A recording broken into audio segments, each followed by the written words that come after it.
Bon, du coup, on va passer à la partie collectionneur. On y arrive, les mecs, désolé. On va parler un peu de maillots, on va voir des maillots, tu vois, enfin. Donc, du coup, on va commencer par la question de base. Comment t'es devenu collectionneur, toi? Bah, franchement, c'est arrivé sans prévenir. En fait, un beau soir, pendant ma période de néant, donc j'ai évoqué au début du live quand j'avais pas de taf, on était en pleine soirée de débauche d'étudiants, sans études. Mais c'est, je pense que ce qui nous ressemblait le plus à ce moment-là. Ça s'appelle du chômage. Ouais, j'étais chômeur, je pense pas que tout le monde l'était, mais enfin bref, moi je l'étais. Ouais. Et sans droit d'ailleurs, parce que j'avais pas travaillé, donc c'était même pas chômeur, c'était vraiment. Rien. Rien, le néant. Et du coup, entre deux parties de Fortnite et entre deux visionnages de la formidable interview Le Cas Benzema, je prends mon PC et j'essaie de faire un Excel avec tous mes maillots pour les historiser en fait. Et je devais en avoir une quarantaine pliés dans mon placard, mais comme n'importe quel vêtement, hein. Limite un peu en boule, tu vois. Ouais, je vois, ouais. Le truc pas du tout, enfin lambda. Hein, et j'ai rien à faire. Je me dis, bah, je vais tous les noter, comme ça je saurai à peu près ce que j'ai, et voilà. Du coup, le lendemain, d'ailleurs, je pense que sur, admettons, en 40, j'avais dû réussir à en sortir 38 de tête et tous les pouvoir les noter, tu vois. Il m'en manquait 2-3 le lendemain quand j'ai refait j'ai refait le tableau en ayant les maillots devant mes yeux. Et en fait, ma grand-mère, elle était commerçante, donc je savais très bien qu'elle avait des portants, tu sais, à fringues basiques comme celui-ci. Ouais. Et en fait, je lui ai demandé qu'elle me le file. Je dis, ouais, bah, t'en as plus besoin et tout. Est-ce que tu peux me le passer? Je vais faire quelque chose. J'ai perquisitionné tous les cintres de la maison. Et en fait, j'ai pris tous mes maillots et je les ai mis comme ça sur ce fameux portant. Donc, le portant, il était beaucoup plus grand que celui-ci et il devait être rempli à un tiers. Mais j'étais content, en fait. Je pouvais les mettre dans ma chambre comme ça. Puis je trouvais ça bien et je pense que la collection, elle a démarré un peu de là. Tu vois, c'était un peu plus assumé. Ouais. Mais jusqu'à ce moment-là, je m'étais pas dit, je vais faire une collection de maillots. Genre, j'achetais des maillots. Genre, mes parents, ils allaient faire les soldes et ils ramenaient toujours des maillots de foot pour le sport parce que j'ai toujours fait du sport. Et par moment, donc j'avais des maillots banals au possible, hein, les trucs basiques. Et quelquefois, il y avait des bonnes surprises, forcément. Et je me suis rendu compte que j'avais un début de collection à ce moment-là. Et donc, à partir de ce moment-là, j'ai demandé à tout le monde de me ramener un maillot quand il y avait un voyage, quand il y avait une escale dans un magasin outlet. J'ai toujours regardé à peu près. Je prends un peu tout n'importe quoi, tout ce qui est un peu original, qui sort de l'ordinaire. En gros, tout ce que je vais mettre au foot et que personne n'aura, ça pourrait servir un jour. À part grosse exception. Il n'y avait pas vraiment de grosses exceptions, mais il y en avait. Et donc voilà, ça s'est fait comme ça, petit à petit, de plus en plus assumé. Et après, il y a eu la découverte de Classic Football Shirt et les premiers salaires. Et là, sans savoir que j'étais vraiment collectionneur de maillots, et ben, ça s'est confirmé et on en est là, quoi. Ok. Bon, cool. On va enchaîner directement avec ton pire souvenir de collectionneur. Il y en a vraiment un qui m'a matrixé. Et pourtant, avec du recul, il n'y avait rien de vraiment très grave et de fou. Mais je me souviens d'une commande chez le fameux site Max Maillot, qu'on ne recommandera pas. Mais c'était un fameux maillot de l'Italie que j'avais montré lors de mes pires fakes. Ouais. Et en fait, on avait fait une commande commune avec mon cousin juste avant la Coupe du Monde 2014. Lui, il avait pris un maillot de l'Italie floqué Pirlo. Sauf que mon cousin a tapé 15 heures de route avec le maillot sur le dos. Logique. Mais adossé au siège, donc comme je suis là, sauf que je vous fais pas de dessin. Que s'est-il passé? Le flocage s'est décollé, ce qui est totalement logique en soi. Hein. Le souci étant que, en fait, je faisais encore plus attention à mes flocages depuis ce temps-là, depuis cette histoire. Sauf que mon maillot a subi le même sort. Donc, après un lavage, j'ai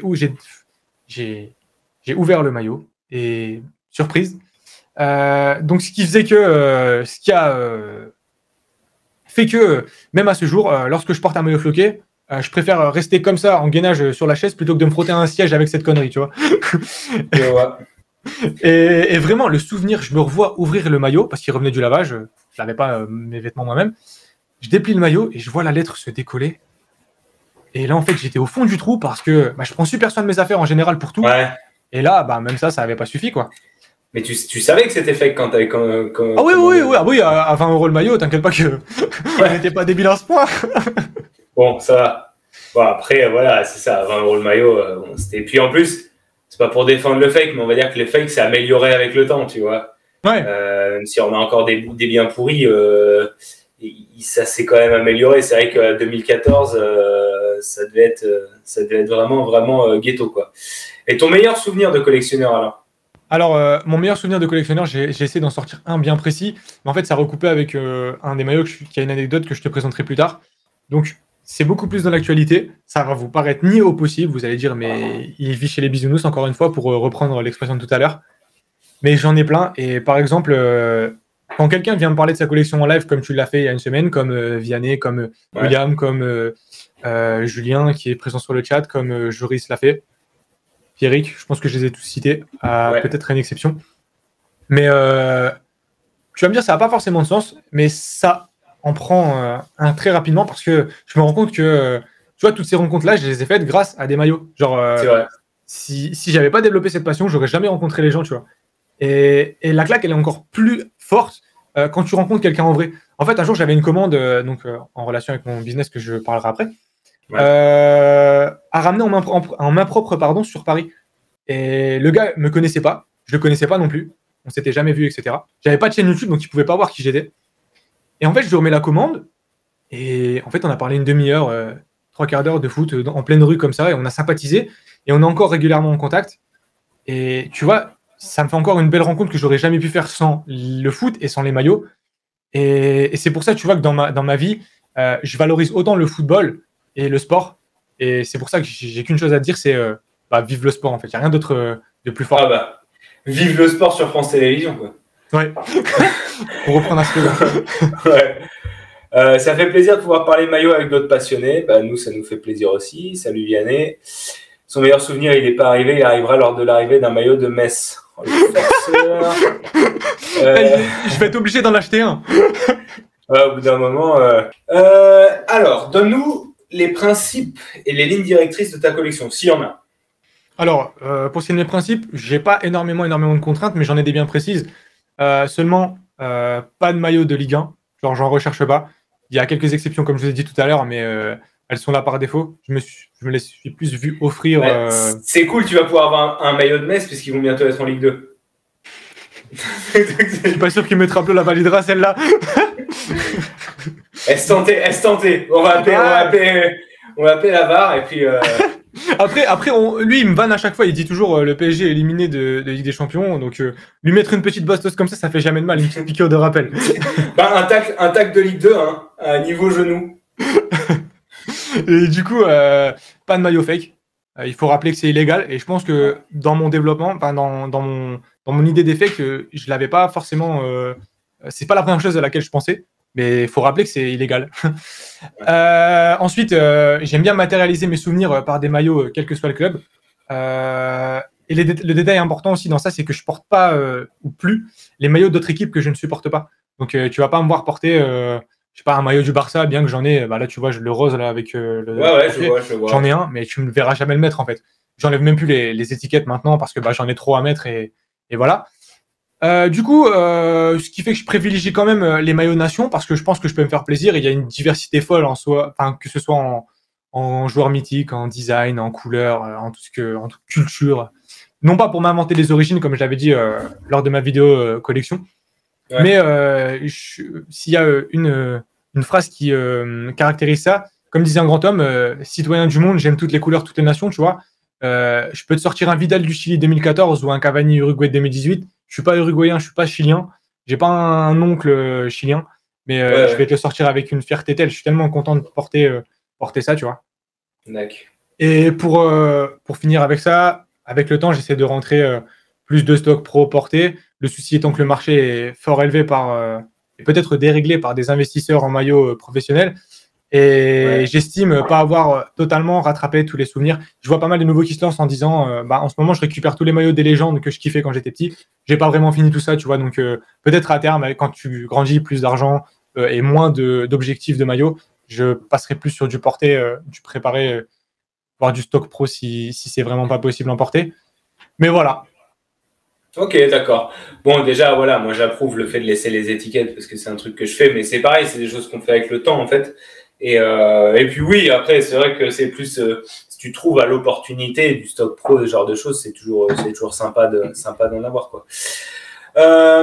Bon, la question d'après, quand je disais comment tu es devenu collectionneur, quand tu as commencé, en fait, ça se recoupe. c'est vrai que ça se recoupe, quoi. J'avais un petit truc à dire quand même si ça va prendre un peu de temps. Vas-y. Donc, du coup, quand est-ce que tu as commencé? Alors, on va la reformuler, mais je pense que ta réponse correspondra. Quand est-ce que tu as pris conscience que tu étais collectionneur, plutôt? Ok. Donc, du coup, mon maillot le plus vieux en taille adulte, pardon, il a dû m'être acheté aux alentours de 2010. Mais j'ai vraiment commencé à me considérer comme un collectionneur en 2017, je pense.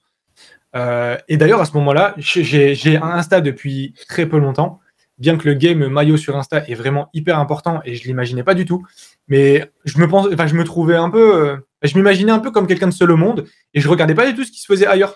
Donc limite, je me doutais très bien qu'il y avait des mecs comme Emmanuel Kian qui ont des collections de fous furieux et qui sont dans le game depuis super longtemps, mais sans jamais. En fait, quand j'ai commencé, je connaissais pas de collectionneur de maillots à proprement parler, tu vois. Et donc, je trouve que c'est important de le rappeler. Et je fais une petite parenthèse, c'est quelque chose que je tenais à dire. Vous allez peut-être dire, il prend le melon, etc. Mais c'est pas du tout dans le sens là que je veux que ce soit interprété. Mais j'ai bien peur d'être affilié à un poste, tu sais, de porte-parole des collectionneurs, car il y a très peu de personnes qui en parlent sur YouTube. Alors qu'en fait, je suis récent avec toute la plus grande humilité possible, je suis récent dans le milieu et il y a énormément de connaissances que j'ai pas, tu vois. Et faut juste garder pour base que je relais juste ma passion et mes expériences sans pour autant disposer de la sainte parole. Et je trouve vraiment ça important de le rappeler parce que j'ai pas plus de légitimité par rapport à tous ceux qui sont passés dans mon émission, tu vois. Les autres, je les connais pas.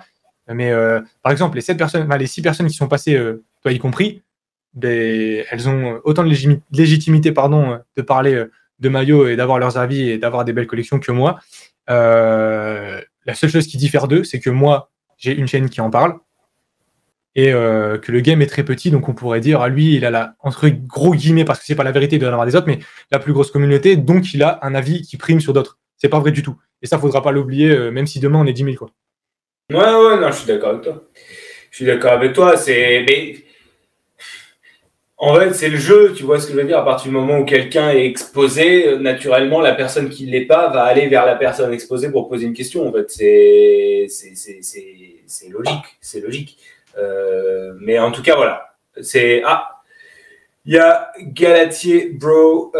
C'est normal, les collectionneurs francophones sont trop rares quand ils sont bons comme toi. Eh bien, on les repère vite. Alors, comme toi, je ne sais pas si c'était toi ou moi, mais c'est très gentil. Il y a Touko qui arrive. Salut les gars. J'avais pas eu la notification du début. Ouais. Bon, en même temps, on a commencé à l'arrache. Donc... Ouais, c'est pas. Il y aura la comment on appelle ça, la rediff. Il n'y a pas de problème. Ouais, il y aura la rediff. Galatier, bro, qui se corrige. Donc c'est Vincent, comme vous. Ouais, merci Vincent. Et puis, pour en revenir à ça, en fait, je pense pas être bon, en fait, mais je pense de la manière où j'aborde les choses, tu peux pas trop me donner de tort parce que, genre, j'essaie de respecter au maximum tout le monde, de prendre tout le monde du même pied d'égalité. Et je vous parlais de respect tout à l'heure dans les stades de foot, dans le foot, mais dans tout, en fait. Même là, et je pense que dans le sens-là, tu peux dire que je suis bon. Maintenant, je pense pas être un bon collectionneur. Enfin, il y a peut-être pas de bons et de mauvais collectionneurs. Comme le bon et mauvais chasseur, tu pourras couper aussi, mais c'était pour la référence. Ouais, ouais. Il voit un maillot, il est le bon collectionneur, il voit un maillot, il l'achète, quoi. Le mauvais collectionneur, il voit un maillot, il l'achète, mais. Tu pourras la garder quand même. Mais donc, ouais, voilà, bon dans le sens là, maintenant, voilà. Non, je vais le laisser au montage, ça. Un brin d'humour ne fait jamais de mal. C'est clair.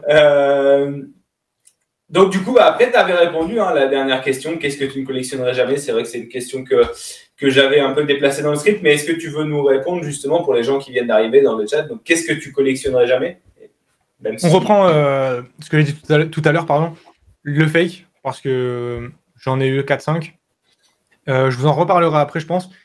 Ensuite, des maillots de Ligue 1. Hors très rares exceptions. Pareil, je l'évoquais tout à l'heure, mais j'ai des maillots de Ligue 1 qui sont là pour des raisons vraiment bien propres. Par contre, j'en achèterai jamais de mon propre chef, tu vois. Et du coup, ouais, le fake et... Non, je pense que c'est tout. Hein. Le fake, les maillots de Ligue 1. Et quoi qu'il arrive, si jamais j'en ai, je les porterai pas parce que je trouve que c'est irrespectueux. Ouais. Si on t'en offre, tu le prends, mais tu vas pas aller l'acheter de toi-même, quoi. Oui, voilà. Par exemple, tu vois, j'ai un maillot de Monaco, on en avait parlé la dernière fois. Mon père me l'a acheté. Pareil, ça fait un maillot de plus. Il m'a fait plaisir. Mais je me vois absolument pas, même si je supporte pas le club, aller revendre un cadeau, tu vois. Enfin, c'est des valeurs qui sont propres. Hein. C'est ça. Moi, ça m'est arrivé. Mais pour remplacer par exactement le même, tu vois, quand Ouais, la taille après- allait pas ou ce genre de choses, tu vois, ou non, mais sinon, ouais, non, je suis d'accord avec toi, tu vois. C'est pour remplacer, histoire de dire je l'ai quand même, mais le truc, c'est que tu rentres plus dedans, on va peut-être faire quelque chose quand même. Mais ouais, je vois ce que tu veux dire.